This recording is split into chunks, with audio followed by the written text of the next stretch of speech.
كمال الوجود بذكر الإله وتصفو الحياة بنور هداه جمال الوجود السلام علیکم و رحمت الله و برکاته.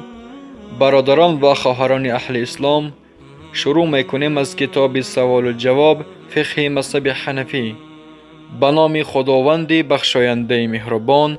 سوال 16 چنین است: نام پدر پیامبر صلی الله علیه و سلم و نام جدشان چیست؟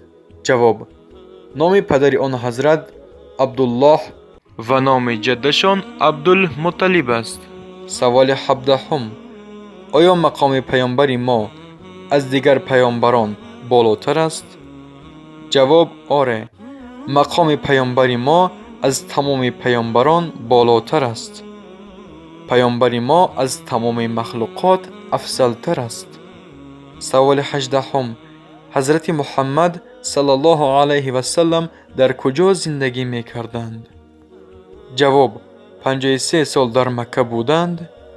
پس از آن به دستور خداوند به مدینه رفته 10 سال پورا در آنجا زندگی کردند و در سن 63 سالگی وفات نمودند.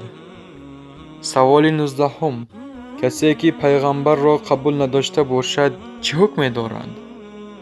کسی که پیامبر را قبول نداشته باشد چنین کس کافر است. سوال 20: منظور از قبول داشتن پیامبر چیست؟